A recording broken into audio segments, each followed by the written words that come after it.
They pushed the pregnant waitress down the stairs for being slow, unaware her husband was a mafia boss. The stairs came at me fast, too fast. One moment I was balancing a tray of espresso cups, my swollen belly bumping the edge as I turned toward table 7. The next, hands shoved hard against my shoulder blades, and gravity claimed me. I didn't scream. There wasn't time. My body twisted instinctively, arms wrapping around my stomach as the world tilted. The tray clattered first, porcelain exploding across marble steps. Then came the impact, my hip, my elbow, my shoulder slamming against each unforgiving edge as I tumbled down into the elegant lobby of Cielo Rosso, the upscale Italian restaurant where I'd worked doubles for the past 6 months. When I finally stopped moving, I lay crumpled at the bottom like a discarded coat. Pain radiated through every nerve, but all I could think was, the baby, the baby, the baby. Oh my God, she's so slow. A woman's voice dripped with disgust from above. I asked for my wine 10 minutes ago. This is what happens when you hire trash. Through the haze of agony, I recognized her. Valentina Russo, daughter of some minor real estate mogul, always demanding the best table, the coldest champagne, the fastest service. She stood at the top of the stairs in her blood-red Louboutin, manicured hand still extended from the shove, her face twisted in theatrical annoyance rather than horror. Her companion, equally dripping in designer labels, tittered nervously. Val, maybe we should what? It's not my fault she can't walk properly. Valentina flipped her dark hair over her shoulder. Someone get the manager. I'm not paying for this disaster of a meal. I tried to speak, to tell them I was 7 months pregnant, that something felt terribly wrong, that warm liquid was pooling beneath me, but my voice came out as a wounded gasp. The restaurant manager, Paolo, rushed over, not to me, but to the base of the stairs, already apologizing upward to Valentina. Signora Russo, please let me comp your entire evening. Elena, Maria, my only real friend here, dropped to her knees beside me, her server's apron still tied around her waist. Her hands hovered over me, afraid to touch. Don't move, Cara. Don't move. Someone call an ambulance. But Paolo was still focused on damage control with Valentina, who had descended the stairs now, stepping carefully around the spreading pool of blood. So much blood. My baby, I finally managed to whisper, tasting copper. Maria, my baby. Shh, she's going to be fine. You're both going to be fine. But Maria's eyes were wet with tears she couldn't hide. Where's your phone? We need to call Lorenzo. Lorenzo, my husband of 8 months. The man I'd married in a quiet courthouse ceremony, who kissed my forehead every morning before dawn and came home smelling of expensive cologne and something darker I never asked about. The man who'd made me promise, made me swear, that I would call him immediately if anything ever went wrong. Purse, I gasped. Locker room. Maria sprinted away, shouting for someone to call 911, leaving me alone on the cold marble with Valentina's voice still complaining above about her ruined evening. The pain was changing now, sharpening into something visceral and terrifying. Contractions. Far too early. I pressed both hands to my belly, feeling for movement, for any sign that my daughter was still fighting. Hold on, little one. Please hold on. The restaurant's ornate ceiling blurred above me, crystal chandeliers swimming in my vision. Somewhere far away, sirens began to wail, but they felt too distant, too slow, just like Valentina had accused me of being. My eyes slid closed. When they opened again, seconds or minutes later, I couldn't tell. A man knelt beside me. Not a paramedic. He wore an immaculate black suit, and his hands were gentle as they brushed hair from my face. Signora Moretti, he said quietly, and something about his tone made my blood run colder than the shock already claiming me.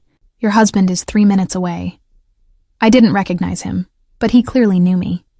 Knew Lorenzo. Who? I tried to ask. Marco. I work for Signor Moretti. His dark eyes scanned the restaurant with lethal precision, cataloging faces, memorizing details. When his gaze landed on Valentina, still complaining by the bar, something arctic settled into his expression. I'm going to need you to stay conscious, Signora. Can you do that for me? I wanted to ask why it mattered. Why Lorenzo had someone working for him at all. Why this stranger appeared out of nowhere the moment I fell. But another contraction tore through me and I bit down on a scream. Marco's jaw tightened. He pulled out his phone, speaking rapid Italian too low for me to catch. Then the restaurant's entrance doors burst, open with enough force to rattle the windows.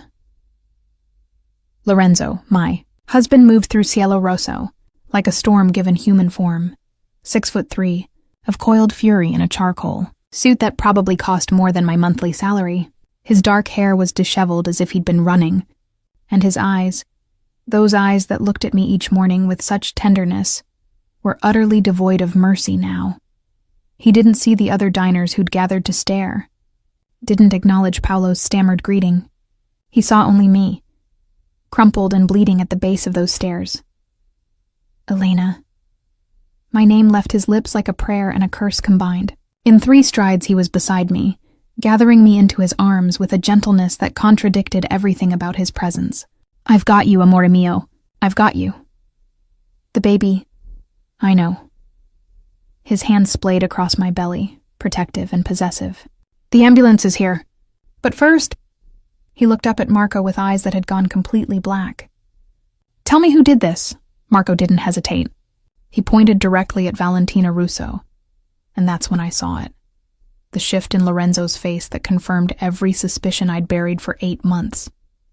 The cold calculation, the lethal promise, the absolute authority of a man who was used to having people obey or die. My husband wasn't just Lorenzo Moretti, the businessman who worked late hours. He was something far more dangerous, and Valentina Russo had just made the last mistake of her life. The ambulance. Ride blurred into a nightmare of flashing lights and urgent voices, but one thing remained crystal clear. Lorenzo never let go of my hand. Not when the paramedics tried to check my vitals. Not when they needed space to insert an IV. He simply moved with them, his grip on my fingers unbreakable, his other hand keeping his phone pressed to his ear as he spoke and clipped deadly Italian to someone on the other end. I don't care what meeting he's in. Tell Dante I need St. Catherine's cleared. Private floor, now. A pause. No, not the VIP wing, the entire 4th floor. And I want Dr. Reeves. Wake him up if you have to. Through the haze of pain and fear, I watched my husband command an entire hospital like he was ordering coffee. The paramedic, a young guy who couldn't have been more than 25, kept glancing at Lorenzo with something that looked uncomfortably like recognition. And fear.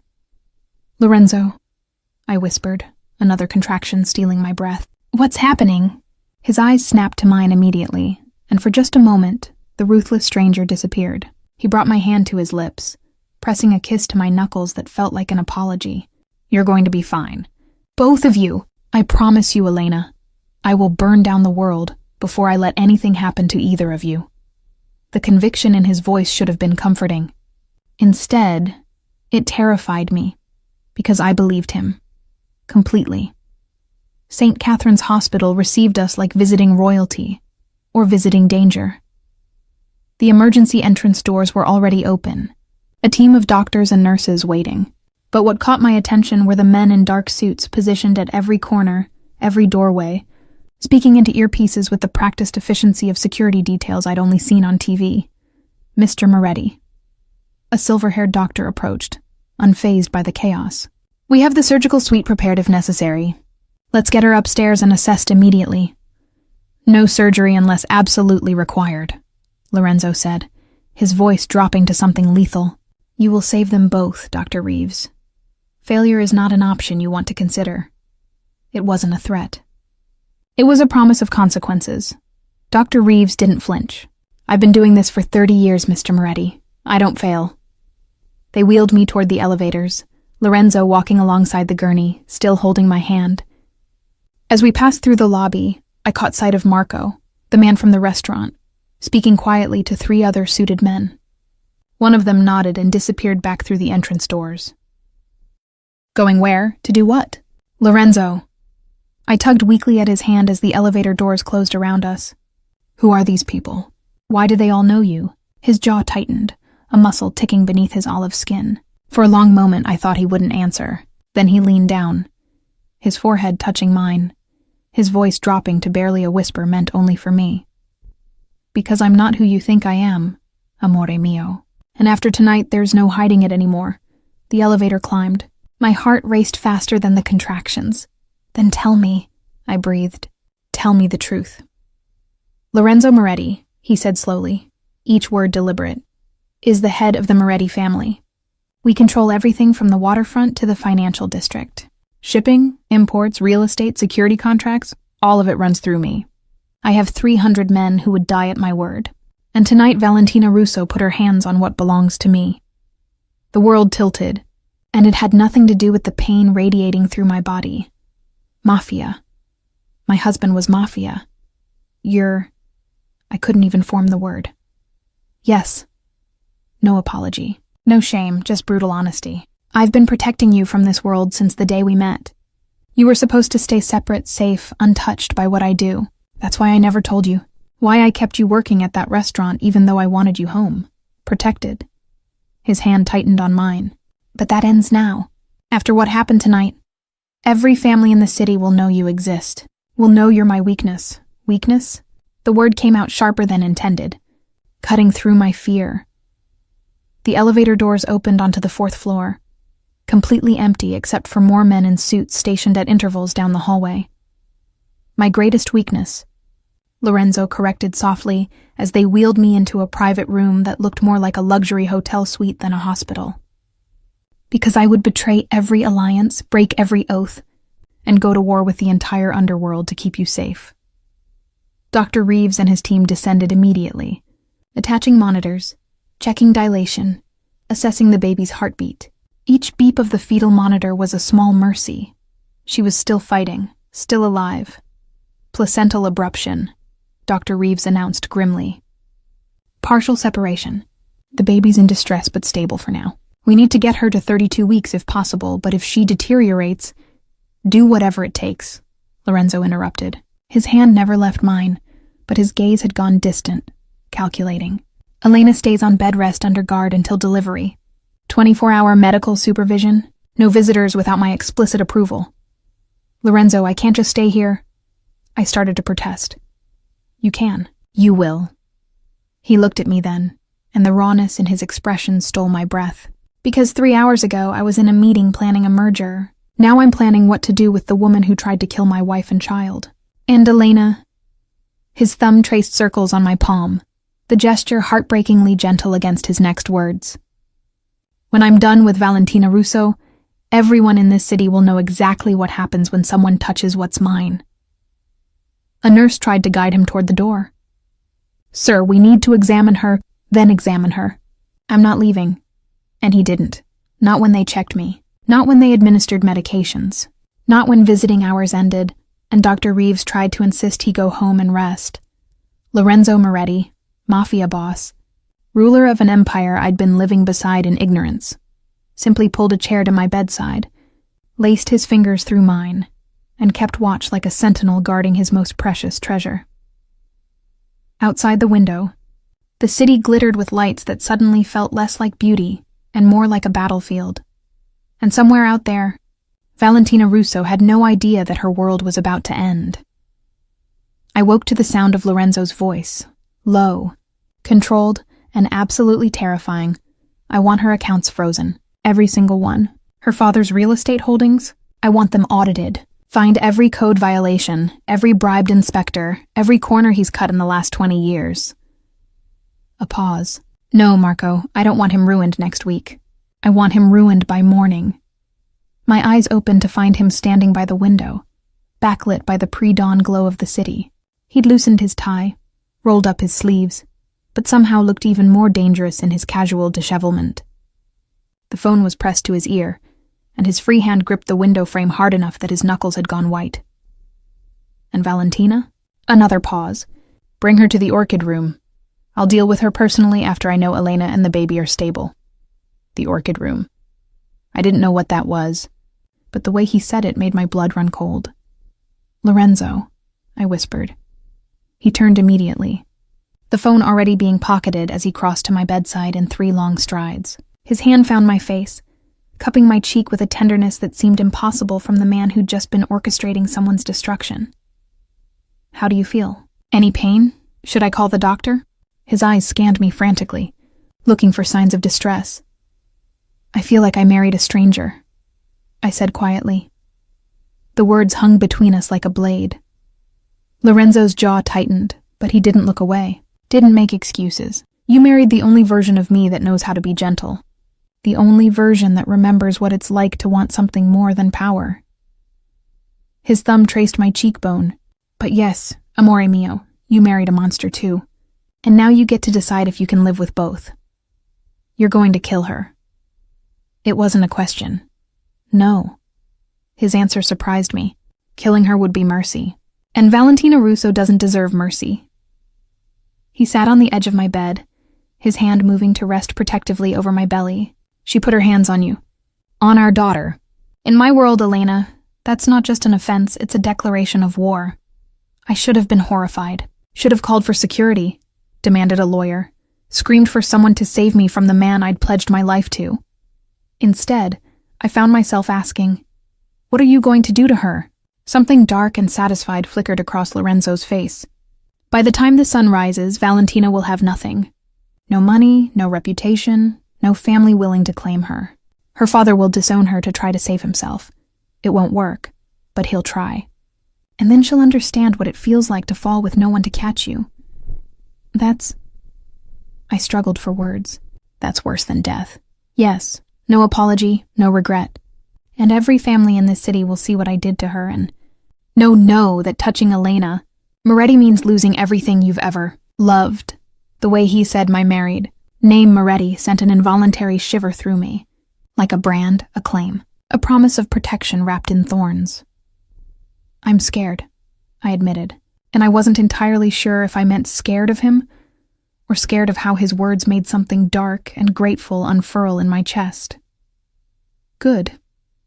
Lorenzo leaned forward, pressing his forehead to mine. You should be scared, amore, because I'm about to turn you into the most protected and most dangerous woman in this city. You'll never work another double shift. Never worry about bills or rent or making some entitled bitch her wine on time. But you'll also never be free of what I am, of what we are now. We? I echoed.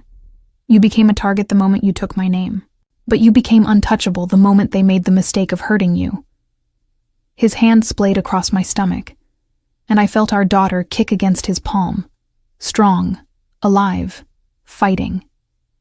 She'll grow up in this world, Elena, protected by it, shaped by it, and you'll be by my side as the queen of an empire you didn't know existed.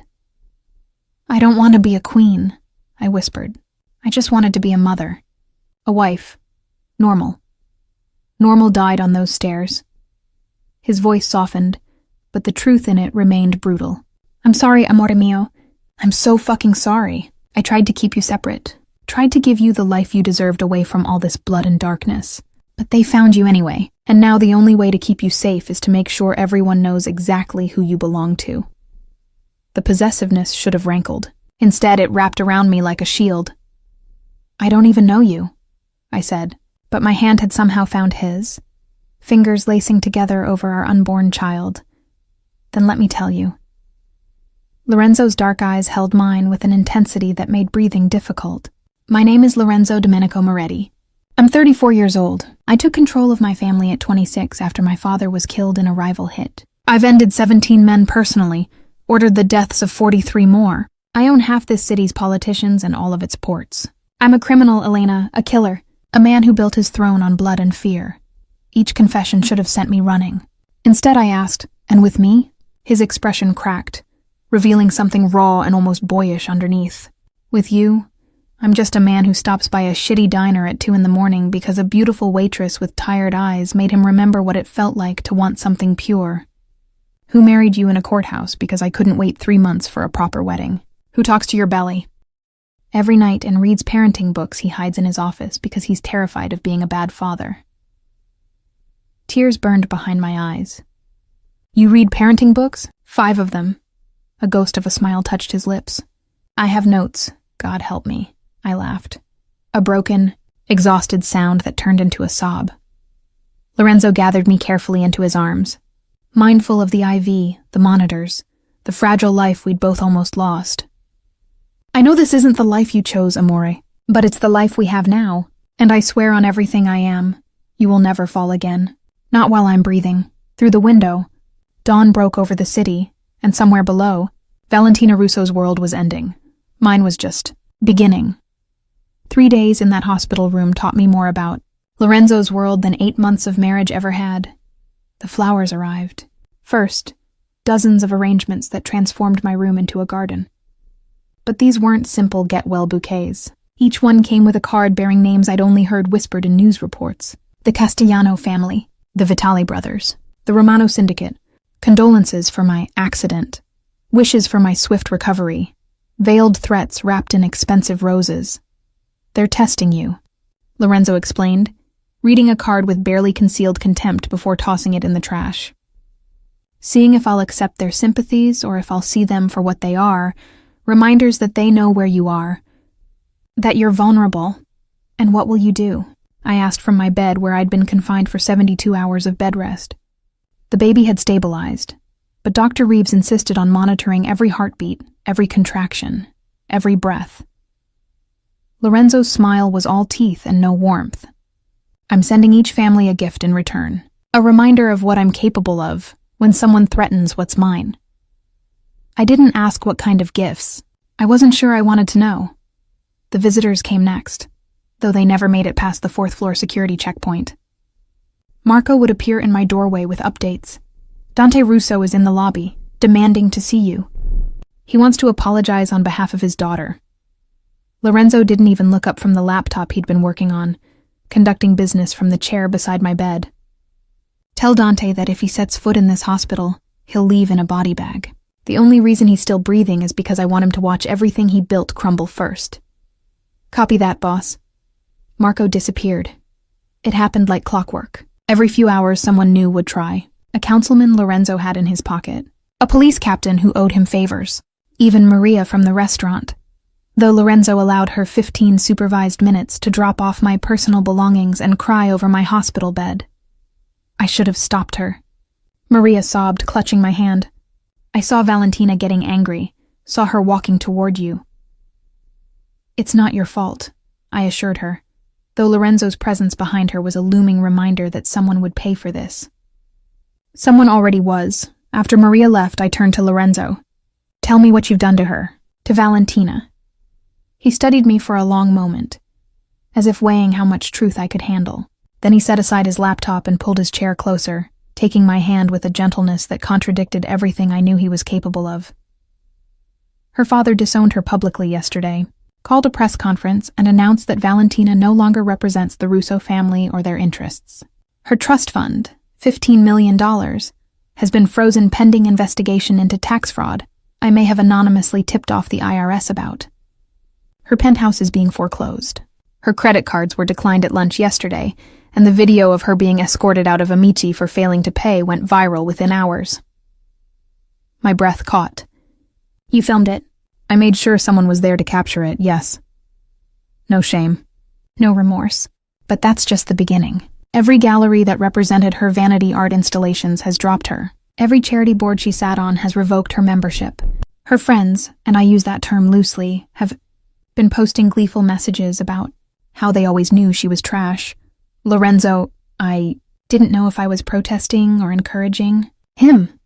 She went to 5 different law firms yesterday trying to find representation. They all turned her away. His thumb traced circles on my palm, a soothing gesture that clashed with the darkness in his voice. Because they all know that taking on Valentina Russo means going against me. And no one in this city is that stupid. What happens to her now? Lorenzo's expression hardened into something ancient and merciless. She becomes a cautionary tale. A reminder that in my city, you don't touch what belongs to the Moretti family. Eventually, if she's smart, she'll leave. Disappear to some small town where no one knows her name or what she did. And if she's not smart, he shrugged, she'll try to come for you again, and then I'll kill her. The casual way he said it should have horrified me. Instead, I felt something fierce and protective stir in my chest. For this man who was remaking the world to keep me safe. Who was showing me exactly how far he'd go to protect our daughter. You're turning me into someone I don't recognize. I whispered. No, amore mio. Lorenzo lifted my hand to his lips. pressing a kiss to my knuckles. I'm showing you who you've always been. You think normal women marry men they barely know in courthouse ceremonies? You think they ignore the expensive gifts, the late-night phone calls, the way strangers look at their husband with fear? His dark eyes held mine with devastating intensity. You knew, Elena. Some part of you always knew. You just didn't want to admit what that made you. And what does it make me? Mine. The word was possession and promise combined. The woman brave enough or crazy enough to love a monster. The woman who'll raise our daughter to be just as fierce and unbreakable as her mother. The woman who will stand beside me and rule this city whether she wanted to or not. Before I could respond, Dr. Reeves knocked and entered, Marco close behind him. The doctor's expression was carefully neutral, but I'd learned to read the subtle signs, the slight tension in his shoulders, the way he glanced at Lorenzo before addressing me. Mrs. Moretti, I have good news and concerning news. The good news is that you and the baby have stabilized beautifully. The concerning news is that you'll need to remain on strict bed rest for the remainder of your pregnancy.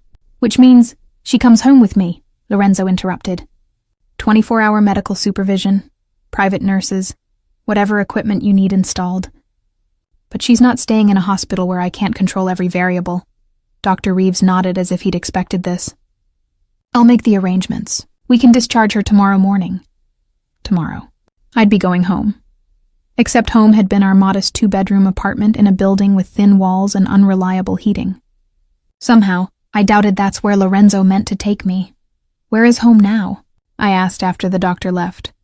Lorenzo's smile was equal parts beautiful and terrifying. Somewhere I can keep you safe behind walls no one would dare breach. Somewhere worthy of the woman who's about to become the most powerful figure in this city next to me. I'm just a waitress, I protested weakly. You were a waitress. He leaned in close, his breath warm against my ear. Now you're Elena Moretti, and tomorrow, amore mio, I'm taking you to your throne. The Moretti estate wasn't a house. It was a fortress disguised as a palace. Black iron gates opened onto a tree-lined drive that seemed to stretch for miles, leading to a sprawling Mediterranean-style mansion that could have housed 50 families. Cream-colored stone, terracotta roofing, and gardens manicured with military precision. Armed men in dark suits stood at intervals along the property line, trying and failing to look like ordinary security. This is where you live? I breathed from the passenger seat of Lorenzo's black Mercedes. He'd insisted on driving me himself, with Marco and 2 other SUVs full of guards trailing behind us like a motorcade. This is where we live now, Lorenzo corrected, his hand finding mine over the center console. I kept the apartment because you loved it, because it made you happy. But that life is over, Elena. This is the only place I can guarantee your safety. The car pulled up to the front entrance, where a woman in her 50s waited on the marble steps. She wore a crisp gray dress and had the bearing of someone who'd been managing chaos for decades. That's Agnes, Lorenzo said, helping me carefully from the car. My body still ached from the fall, and moving felt like negotiating with broken glass. She runs the household. Anything you need, she'll arrange it, Mrs. Moretti. Agnes's smile was warm but assessing, her eyes taking in my obvious pregnancy, the healing bruises on my arms, the way Lorenzo kept one hand protectively on my lower back. Welcome home. We've prepared the East Wing for you. All medical equipment installed per Dr. Reeves's specifications. Your private nurse will arrive within the hour. I nodded mutely, overwhelmed by the efficiency, the scale, the sheer impossibility of this being my life now. Lorenzo guided me through doors that opened into a foyer bigger than my childhood home. Marble floors, soaring ceilings with crystal chandeliers, a grand staircase that curved upward like something from a movie. But it was the artwork that caught my attention. Massive oil paintings of stern-looking men in dark suits, their eyes following us as we walked. Your family? I asked. 4 generations of Moretti men who built this empire. Lorenzo's voice carried a weight I'd never heard before. My great-grandfather started with a single shipping warehouse. My grandfather expanded into real estate. My father added political connections and international trade routes. And he paused at the base of the staircase. I turned it into something untouchable. And now I'm supposed to be part of this legacy? Now you're supposed to be the reason it continues. His hand moved to my belly, where our daughter kicked as if in agreement. She'll inherit everything, Elena. Every property, every alliance, every carefully constructed power structure.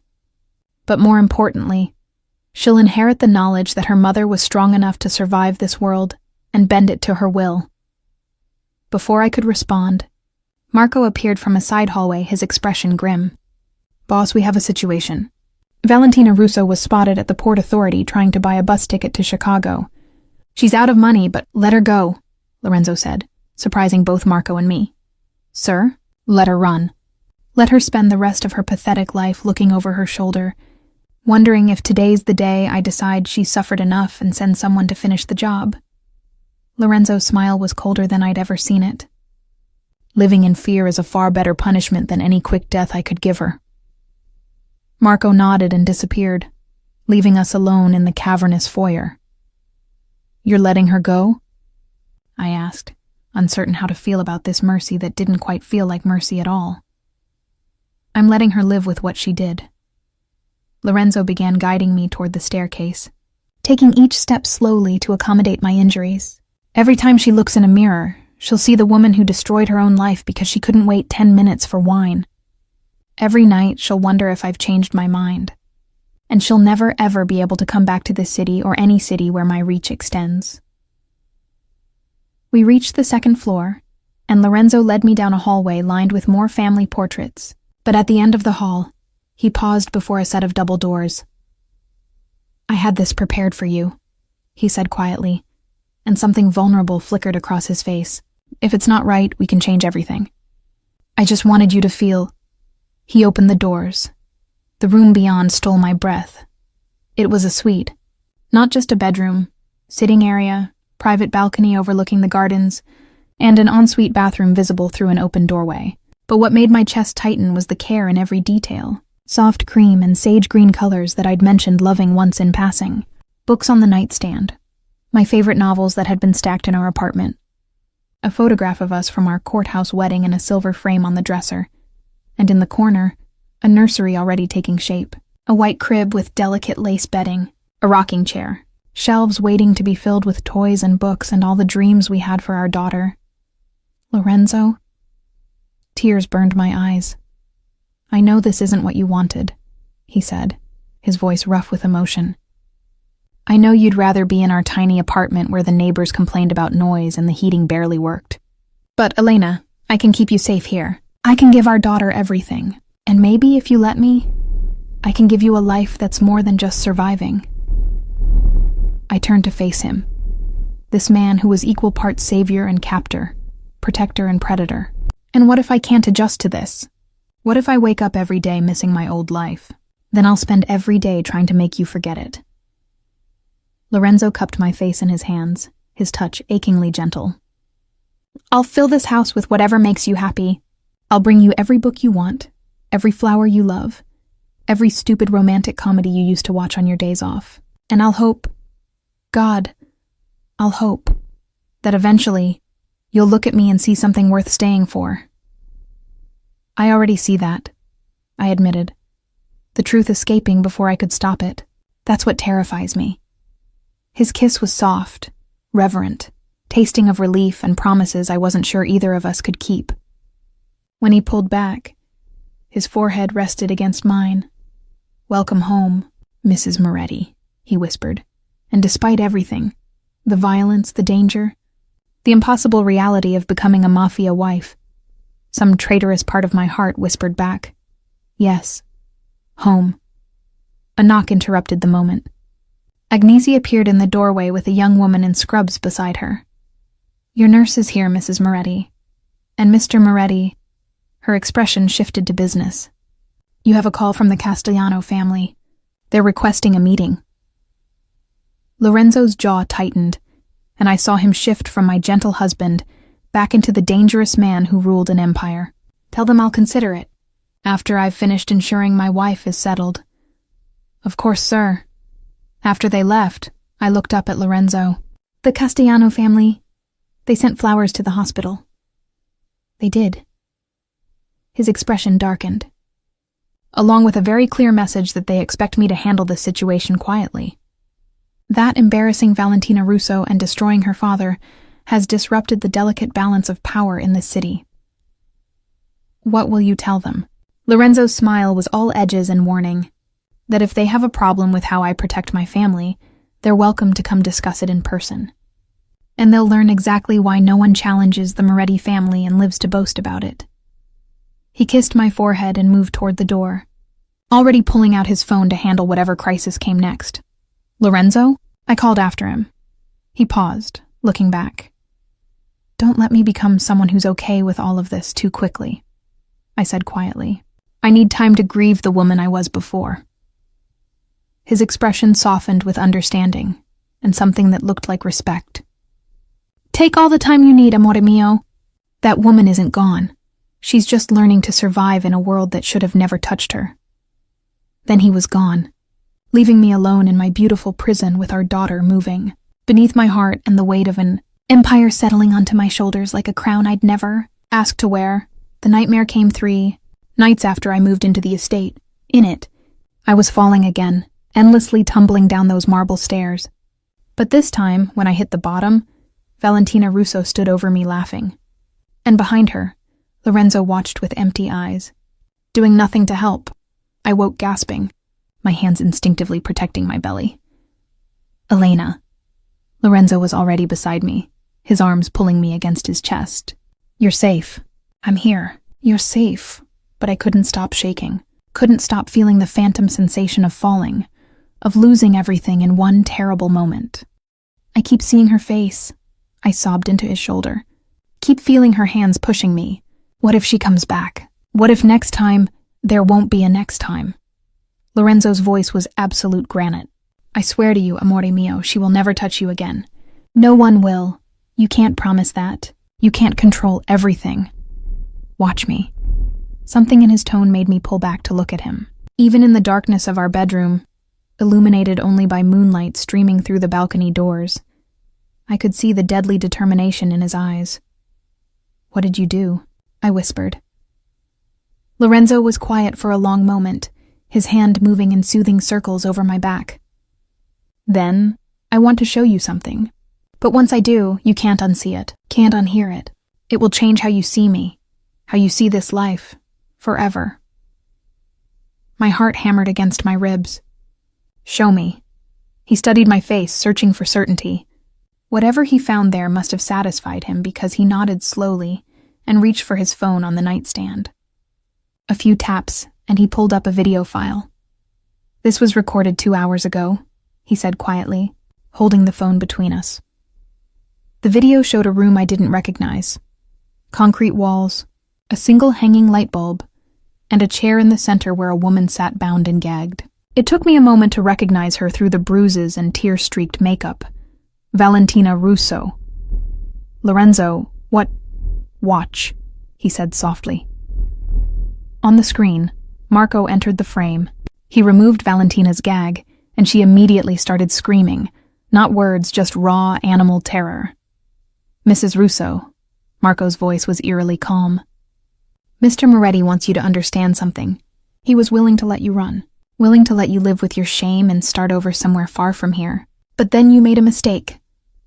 The camera panned, and another figure was dragged into view. A man, barely conscious, blood streaming from a head wound. My hand flew to my mouth.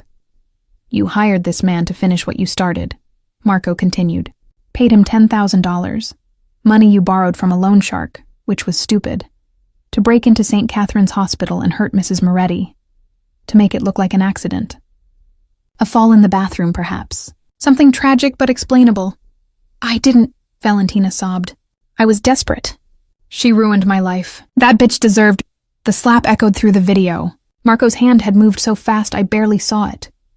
You don't speak about Mrs. Moretti, he said, voice dropping to something lethal. You don't even think her name. Because what happens next is a gift from Mr. Moretti. A lesson in what mercy actually costs. Lorenzo's hand tightened on mine as we watched. On screen, Marco pulled out his phone and made a call.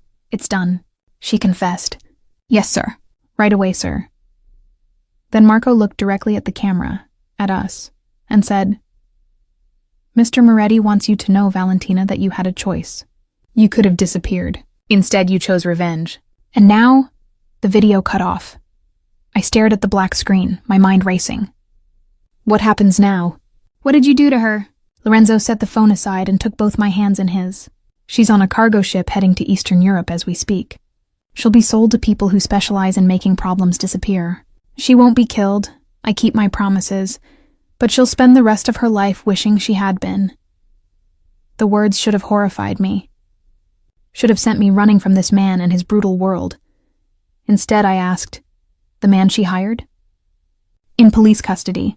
He'll confess to attempted murder and assault by morning. The loan shark who funded her scheme has been encouraged to leave the city permanently. Lorenzo's thumb traced my knuckles. Every thread, every connection, every person who helped her try to hurt you. All of them have been handled. You did this for me. I did this for us. He pulled me closer, his hand splaying protectively over my belly. The moment you took my name, you became the second most dangerous person in this city. Not because of what you can do, but because of what I'll do for you. And anyone who forgets that, anyone who thinks they can touch you and live to tell about it, will learn exactly what it means to go to war with Lorenzo Moretti. I should have felt trapped. Should have mourned the loss of the gentle man I thought I'd married, but all I felt was safe. Terrifyingly, devastatingly safe. I'm turning into someone I don't recognize, I whispered against his chest. No, amore mio. Lorenzo tilted my chin up, forcing me to meet his dark eyes. You're becoming who you were always meant to be. Strong enough to survive in this world, fierce enough to protect our daughter, brave enough to stand beside me even when you see the monster I truly am. And if I like the monster? The confession escaped before I could stop it. If some part of me is glad you destroyed her, what does that make me? Lorenzo's smile was equal parts pride and possession. Mine. Completely, irrevocably mine. His kiss was deeper this time, tasting of dark promises and dangerous devotion. When we broke apart, I was breathless, trembling with something that wasn't fear. The Castellano meeting is tomorrow, he said quietly. They're bringing representatives from 3 other families. They want to discuss territory concerns and maintaining peace. What they really want is to test whether becoming a husband and father has made me weak. Has it? I asked. Lorenzo's laugh was sharp and humorless. It's made me the most dangerous I've ever been, because now I have something to lose, something worth burning the entire city down to protect. He stood, pulling me carefully to my feet. Come with me tomorrow. To the meeting. What? Lorenzo, I can't. You can. You will. His hands framed my face, forcing me to see the absolute certainty in his expression.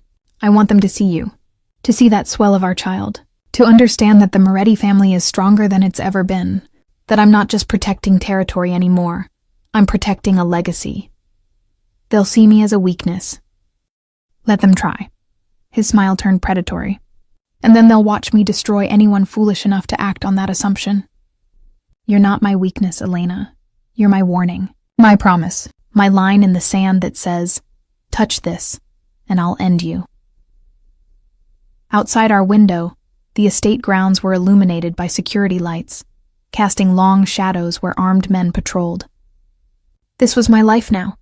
Not the quiet domesticity I'd dreamed of, but something far more dangerous and intoxicating.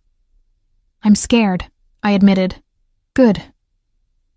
Lorenzo pulled me back to bed, arranging pillows to support my aching body, his touch achingly gentle despite everything he was capable of. Stay scared enough to be careful, amore, but never scared enough to doubt that I'll burn this entire world down before I let anyone hurt you again. As I drifted back to sleep in his arms, I heard him whisper against my hair. You're safe now, I promise, and I've never broken a promise to you. The terrifying part was, I believed him. Agnese dressed me like I was going to war. Which, I supposed I was. The dress must be elegant but commanding, she explained, pulling a deep emerald silk gown from the closet that I'd never seen before. It accentuates your pregnancy without apologizing for it. Shows them you're not hiding, not ashamed, not weak. I stared at my reflection as she worked, barely recognizing the woman looking back. The bruises from my fall had faded to yellow shadows, but my body had changed in other ways. My belly was unmistakably round now. My breasts fuller, my face softer. I looked like someone's mother. I looked like someone worth protecting. Mrs. Moretti. Agnese met my eyes in the mirror. I've worked for this family for 23 years. I dressed Lorenzo's mother for meetings just like this one. And I'll tell you what I told her. They will try to intimidate you. They will test you. They will look for any sign of weakness to exploit. What did she do? Agnese's smile was sharp with memory. She looked them in the eye and reminded them that she'd given birth to the man who could end their bloodlines with a phone call. That motherhood hadn't made her soft. It had made her lethal. What happened to her? I asked quietly. Lorenzo rarely spoke of his mother. She was killed. Car bomb meant for Lorenzo's father, but she was in the vehicle. Agnese's hands stilled on my hair. Lorenzo was 12. He watched the explosion from his bedroom window. My heart clenched. God.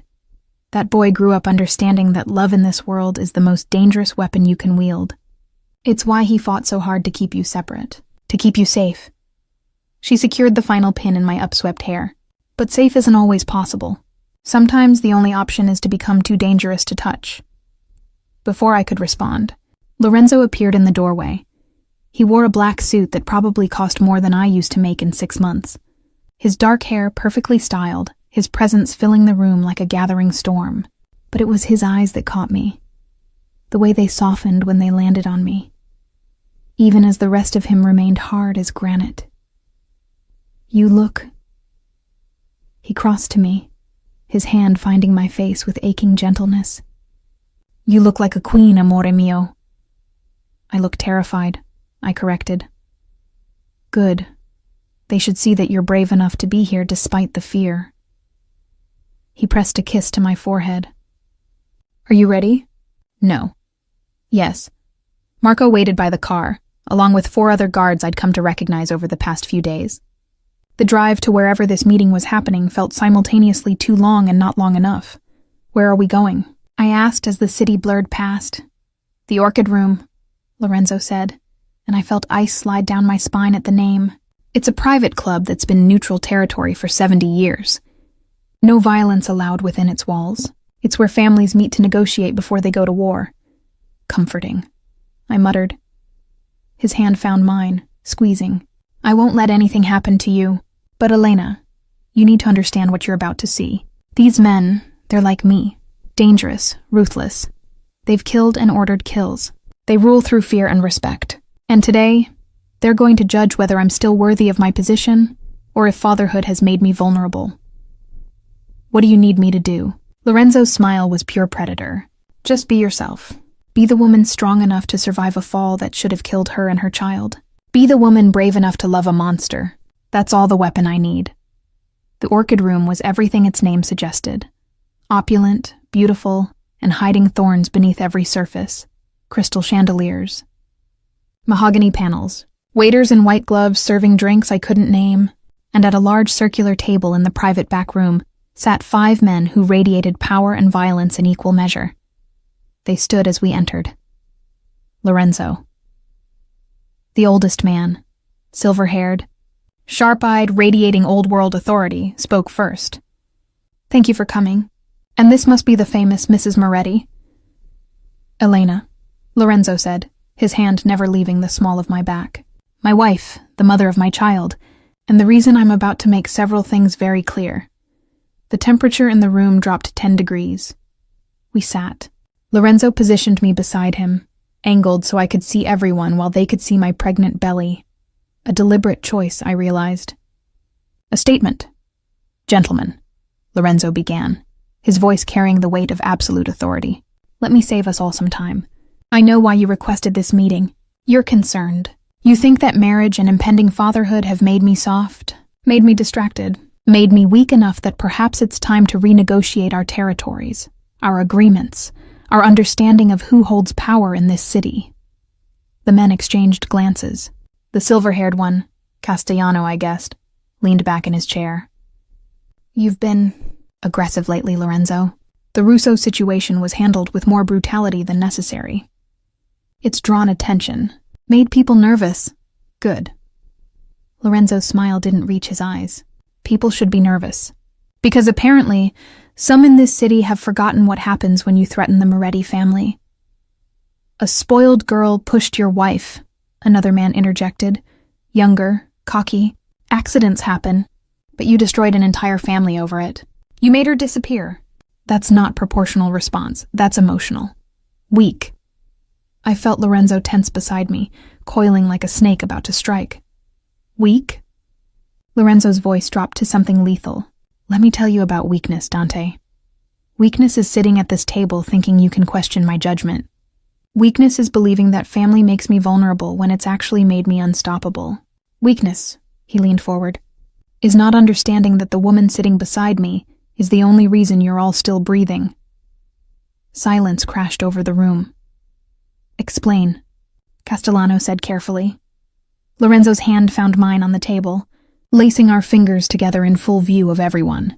Before Elena, I had nothing to lose. I could be reckless, could take risks, could be negotiated with, because ultimately, what did I care if a deal went south or a territory shifted? But now, his grip tightened on my hand.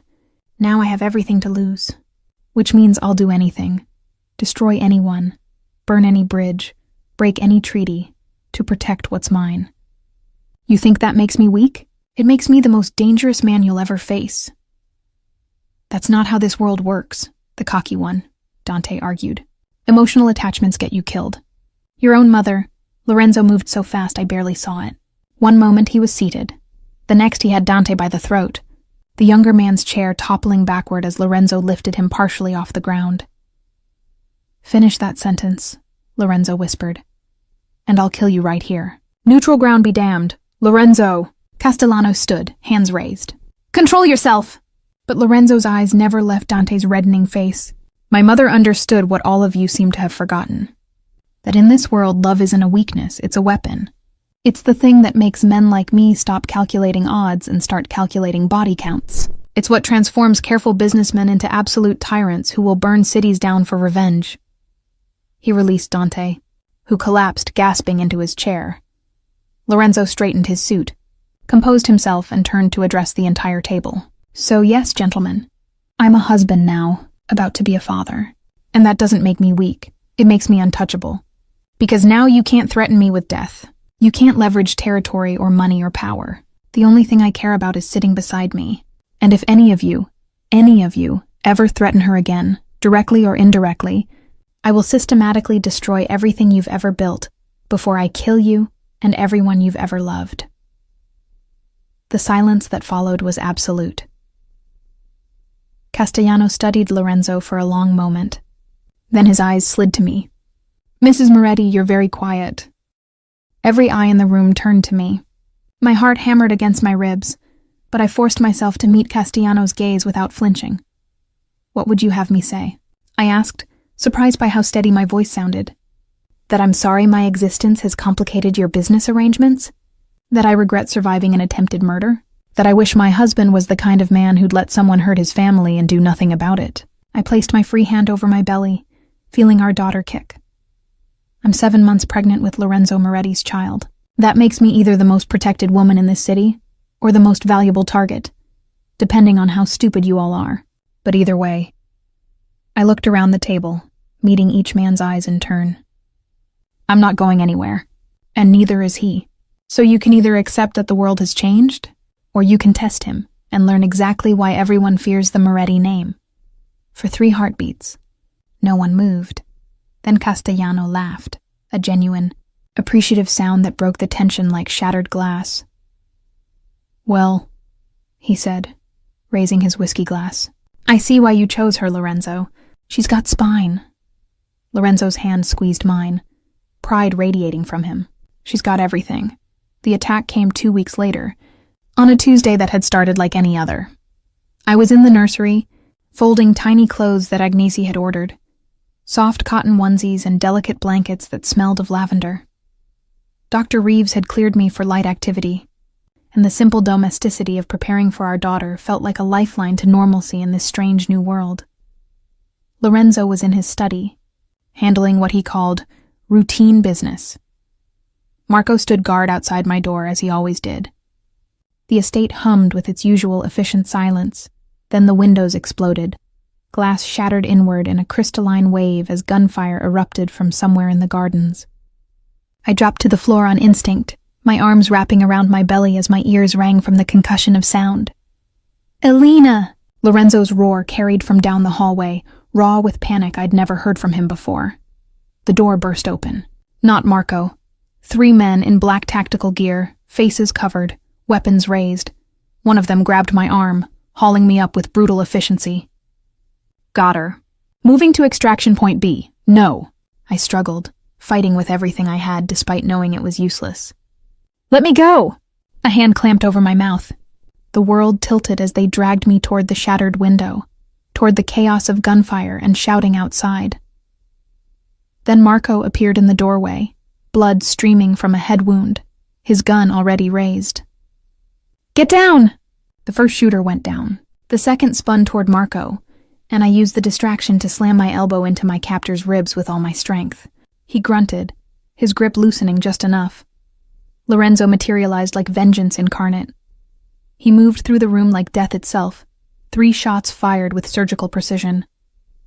The man holding me dropped. The remaining shooter tried to run, and made it exactly 2 steps before Lorenzo put a bullet in his spine.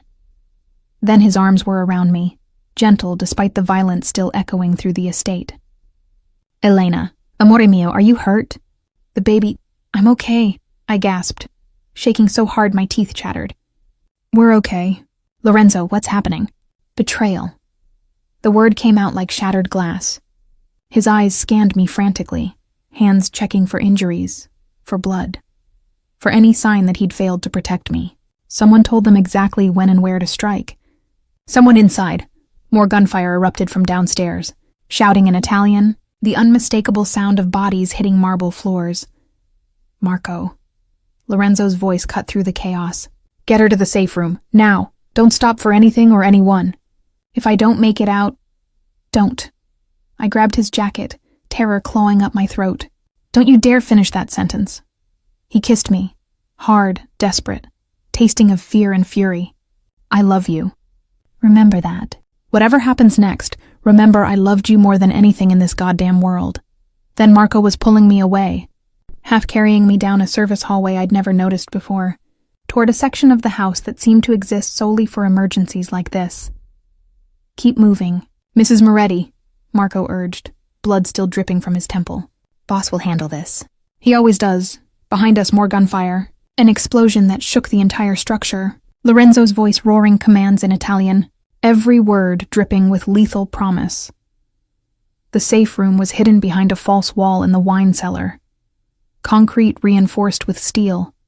Enough food and supplies for weeks, and a wall of monitors showing every corner of the estate. On those screens, I watched my husband's empire go to war.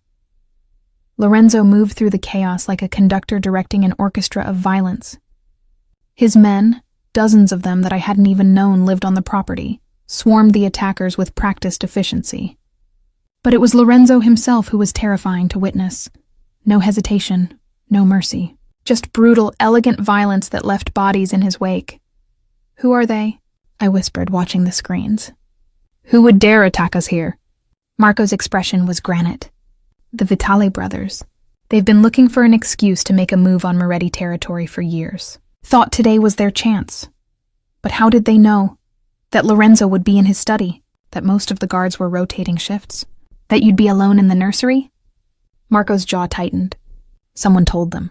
Someone close enough to know our security protocols. My blood ran cold. "Who?" Before Marco could answer, one of the monitors flickered. A different room, Lorenzo's study. And in it, Lorenzo himself, holding someone against the wall by their throat. I recognized the face immediately.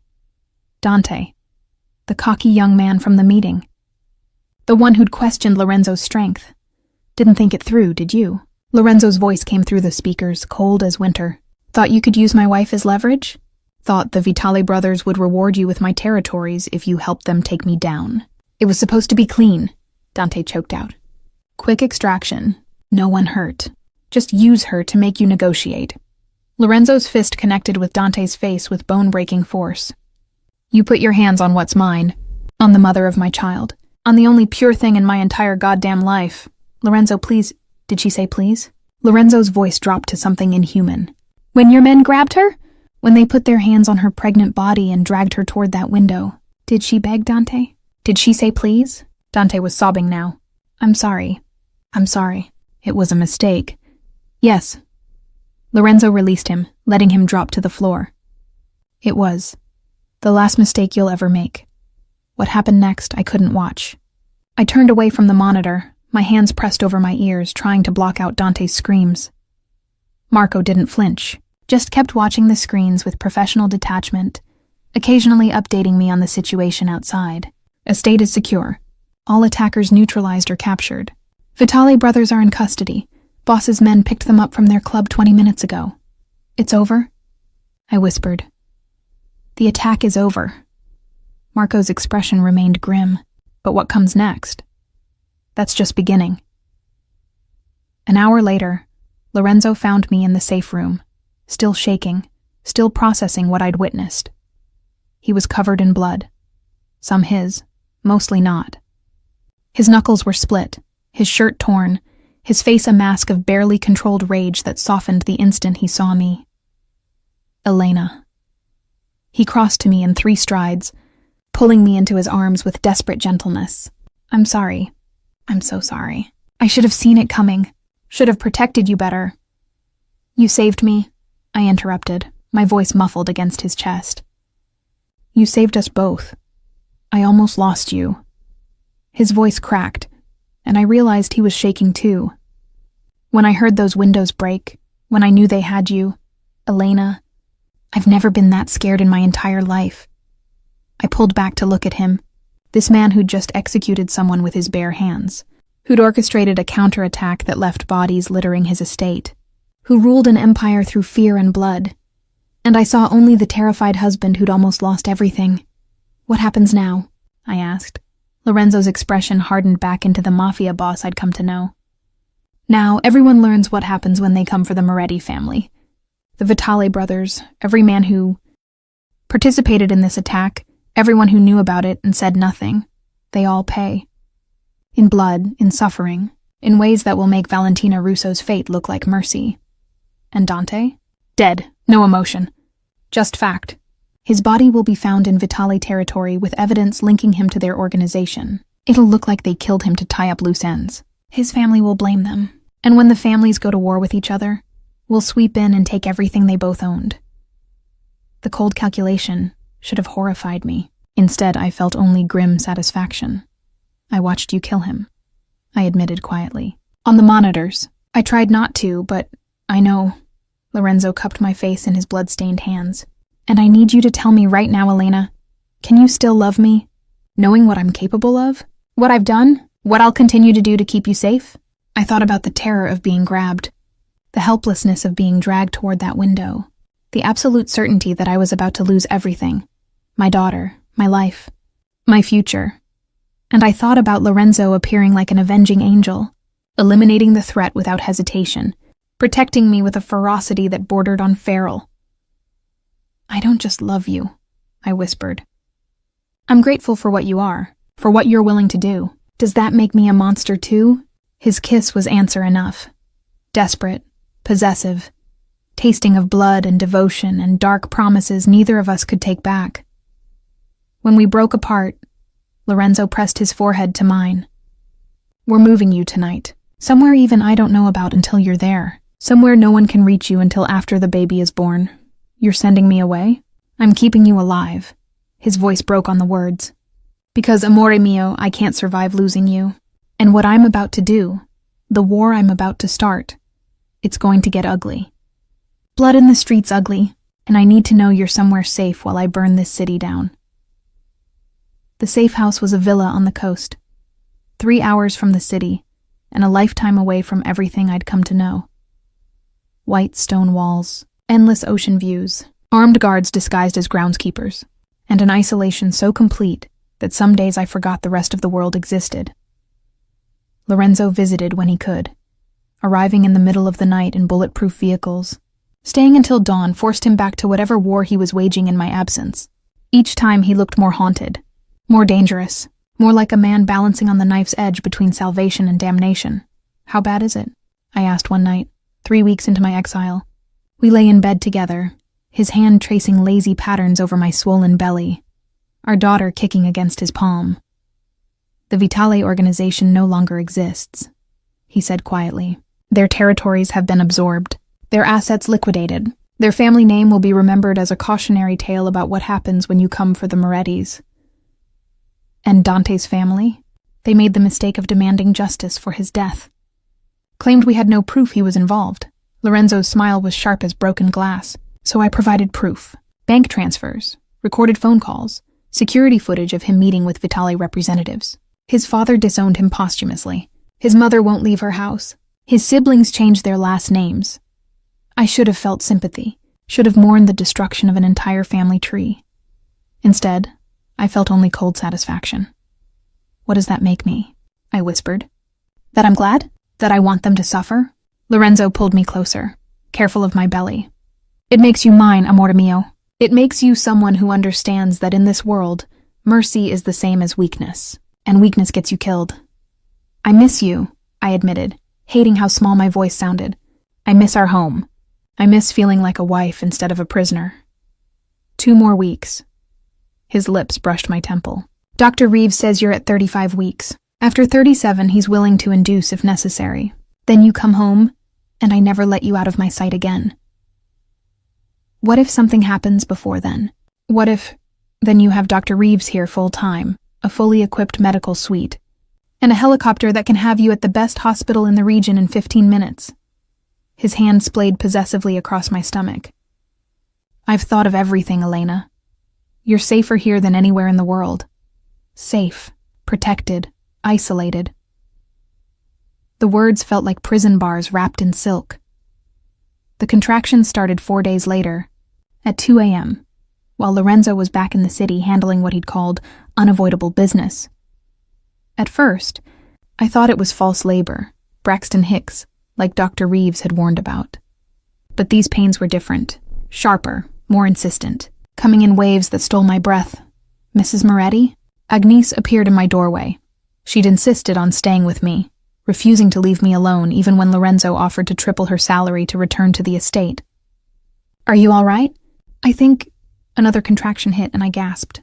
I think it's time. What happened next was controlled chaos. Dr. Reeves materializing from his room down the hall. Nurses I hadn't realized were living on the property suddenly appearing with medical equipment, the helicopter being prepped, and Marco on the phone with Lorenzo, his voice urgent but controlled. Boss, she's in labor. Yes, now. No, we can't wait. Contractions are 3 minutes apart. We're moving to the hospital. I couldn't hear Lorenzo's response, but Marco's expression told me everything. I understand, sir. I'll guard her with my life.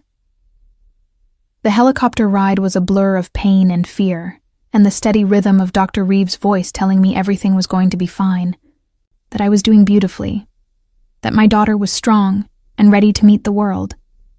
But all I could think was, Lorenzo isn't here. He's going to miss this. Our daughter is coming, and he's not here. The private hospital room Lorenzo had arranged was already prepared when we arrived. An entire wing cleared, security posted at every entrance, medical staff hand-selected by Dr. Reeves himself, 8 centimeters dilated, a nurse announced. This baby is eager. Where is he? I gasped between contractions. Where's Lorenzo? He's coming, Mrs. Moretti, Marco assured me from his post by the door. 20 minutes out. You just focus on... I don't have 20 minutes! The pain was transforming into something primal, unstoppable. She's coming now. Dr. Reeves checked again, and his expression shifted to professional urgency. She's right. Mrs. Moretti, on the next contraction, I need you to push. No. Tears streamed down my face. Not without him. Please, I can't... Elena. Agnese took my hand, her grip firm and grounding. Listen to me. You are stronger than you think, braver than you know. And that little girl doesn't care about timing. She's ready to meet her mother. So you're going to do this, with or without Lorenzo here, because that's what mothers do. We do the impossible. Another contraction crashed over me, and instinct took over. I pushed, and pushed. And somewhere between the pain and the effort, and the overwhelming certainty that I was being torn apart, I heard the most beautiful sound in the world. My daughter's first cry. "She's here," Dr. Reeves announced, his voice warm with satisfaction. A healthy baby girl. 6 pounds, 4 ounces. They placed her on my chest, tiny, red-faced, perfect. Her eyes squinted against the light, her little fists waving in indignation at being expelled from her warm cocoon. And when she finally settled, skin to skin against me, she quieted as if she recognized my heartbeat. "Hello, little one," I whispered, tears streaming freely now. "I'm your mama, and I'm so sorry your daddy isn't. I'm here." I looked up to find Lorenzo in the doorway, chest heaving as if he'd run the entire distance. His suit was disheveled, his face pale, his eyes wild with an emotion I couldn't name. "You're here," I sobbed. He crossed to us in 3 strides, his hands shaking as they reached for our daughter. The nurses stepped back, giving us space, and Lorenzo carefully gathered our baby into his arms, with a gentleness that contradicted everything he was. "Mio Dio," he breathed, staring at her like she was a miracle he couldn't quite believe in. "She's perfect. Elena, she's absolutely perfect." "Isabella," I whispered, the name we'd chosen weeks ago suddenly feeling right. "Isabella Rose Moretti." Lorenzo looked at me then, and I saw tears tracking down his face, the first I'd ever witnessed from him. This man who'd killed without hesitation, who'd destroyed families and empires, who ruled through fear and blood. He was crying over our daughter. "I'm sorry I wasn't here," he said hoarsely. "I was finishing it, ending the last of the threats so she could come into a world where no one would dare touch her, where she'd be safe. You're here now." I reached for his hand. "That's what matters." Isabella chose that moment to open her eyes, dark, like her father's, studying his face with newborn intensity, and I watched Lorenzo fall completely, irrevocably in love. "I swear to you," he whispered to her, "no one will ever hurt you. No one will ever make you afraid. You'll grow up knowing you're loved, protected, cherished, and anyone who tries to harm you will learn why the Moretti name makes grown men tremble." "Lorenzo," I cautioned gently, "I know." He looked at me, a small smile breaking through the tears. "I'll try to be normal, for her. Try to be the father who plays tea party and reads bedtime stories and doesn't solve every problem with violence. Try is all I ask." He leaned down, pressing a kiss to my forehead, then to Isabella's downy head. "Thank you, for her, for surviving, for being strong enough to do this without me. Ti amo, Elena, more than I have words for." "I love you too," I whispered. "Both of you, my monsters and my miracles." Outside the hospital window, dawn was breaking over the city, Lorenzo's city, our city, the place where our daughter would grow up knowing both the beauty and brutality of the world her father ruled. And somehow, cradling our baby between us, I couldn't imagine wanting anything different. This was our life now. Dangerous and beautiful, terrifying and perfect, bound by blood and roses, thorns and all. 6 months later, I woke to the sound of Lorenzo singing, not his usual commanding baritone, but something softer, a lullaby in Italian that his mother used to sing to him. I found him in the nursery, Isabella cradled against his chest, her tiny hand wrapped around his finger as he swayed gently in the pre-dawn darkness. "Ninna nana, ninna o, questo bimbo acilodo." His voice was barely a whisper, tender in a way that still caught me off guard. "Se lo do alla Befana, se lo tiene una settimana." I leaned against the doorframe, my heart aching with how much I loved this moment. This man, this life we'd built from blood and chaos. "She's asleep," I whispered.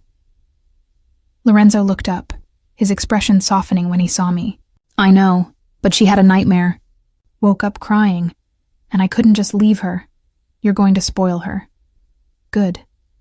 He pressed a kiss to Isabella's dark curls. So much hair for such a tiny baby. "Let her be spoiled by her father's love. The world will be cruel enough to her soon enough." I crossed to them, wrapping my arms around Lorenzo from behind, the 3 of us swaying together in the darkness. Through the window, the estate grounds were peaceful, guards making their rounds, everything exactly as it should be. Marco called. Lorenzo said quietly, still rocking our daughter.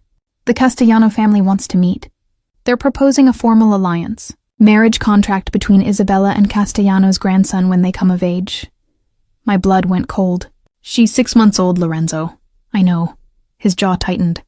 And I told Marco to tell Castellano that if he ever suggests selling my daughter into a political marriage again, I'll forget we're allies and remind him why everyone fears the Moretti name.